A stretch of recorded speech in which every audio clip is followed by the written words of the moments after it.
এবার আমরা 12 নম্বর অঙ্কটি করি। বলা আছে 25 কিলোগ্রামকে পাউন্ডে পরিণত করো।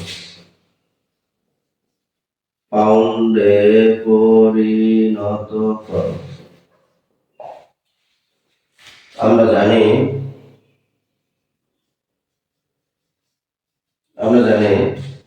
1 কিলোগ্রাম সমান হচ্ছে 2.20 পাউন্ড।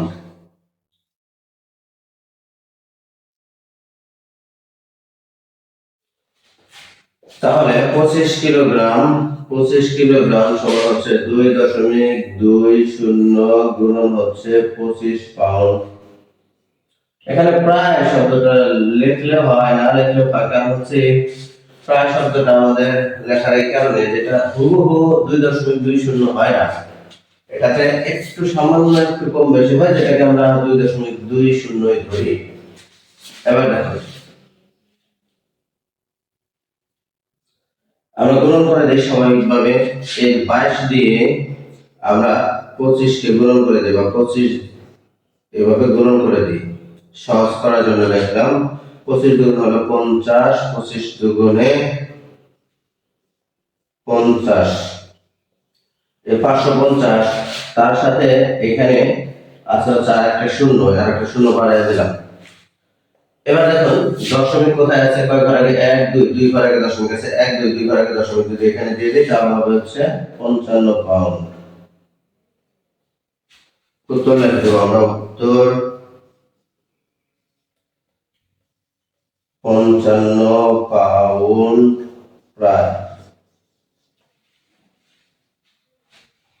এই আমাদের এই অঙ্কটিতে 55 পাউন্ড হয়ে গেল প্রায়। এরপর দেখুন যে 13 নম্বর অঙ্ক কি বলেছে।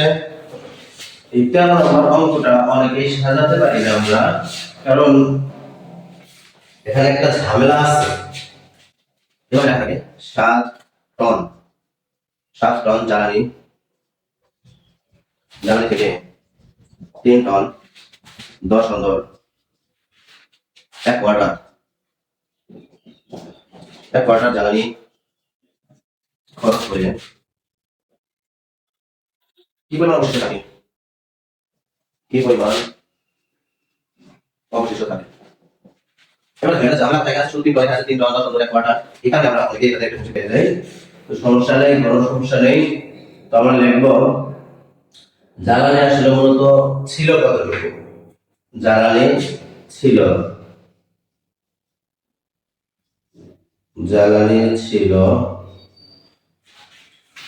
7 টন। হন্দর, তাহলে হন্দরের এখানে দেওয়া নাই, এখানে শুধু 7 টন আছে, তার মানে হচ্ছে 0 হন্দর। কোয়ার্টারও দেওয়া নাই, তার মানে হলো 0 কোয়ার্টার।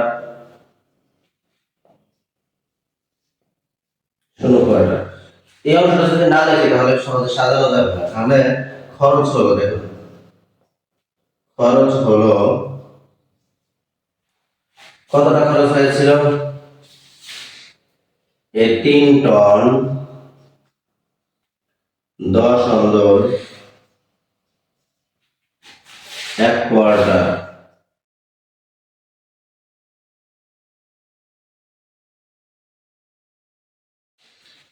এই অঙ্কটা আসলে মূলত ভালোভাবে বুঝতে চাইলে সামান্য একটা অঙ্ক আমরা করে দেখাই।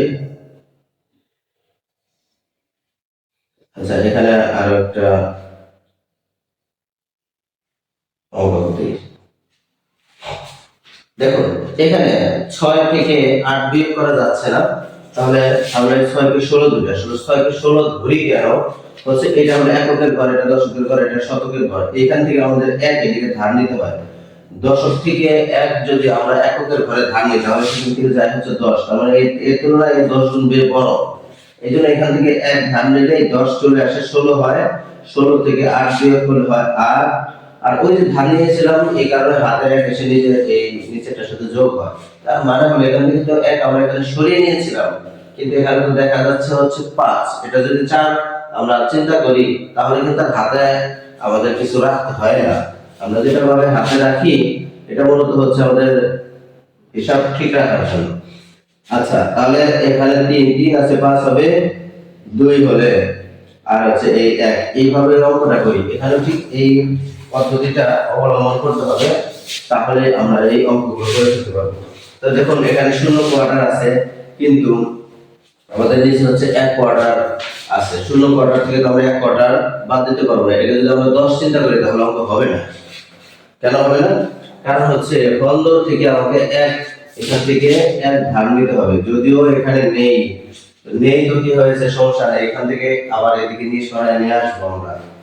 তো দেখুন এই হচ্ছে 1 যদি আমরা ধার করে নেই তাহলে কি হবে, কত যাবে, কত কোয়ার্টারে 1 বন্দর হয় সেটা আমাদেরকে জেনে ফেলতে হবে। যদি আমরা এটা মনে রাখতে না পারি যে কত কোয়ার্টারে 1 বন্দর হয় তাহলে হবে না। যেহেতু আমরা জানি যে হচ্ছে 4 কোয়ার্টার হয় 1 বন্দর, তার মানে 1 যদি ধার করে নিই 4 আসবে, এখানে আসলো 4, 4 থেকে 1 বিয়োগ করে হলো 3 কোয়ার্টার।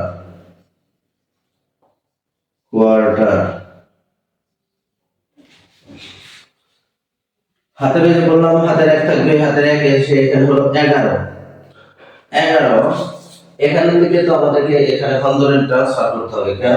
কারণ হচ্ছে যে এখানে তো নেই, কম আছে, তাহলে এখান থেকে যদি আমরা 1 ট্রান্সফার করি তাহলে কত বন্দরে 1 টন হয় সেটা হলো 20, তার মানে এখান থেকে 1 সরালে চলে যাবে 20, 20 গেল।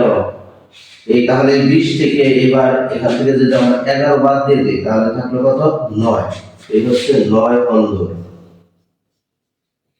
হাতের 1 এখানে যোগ করবেন তাহলে হলো 4, 3 থেকে 4 গেলে 3 টন।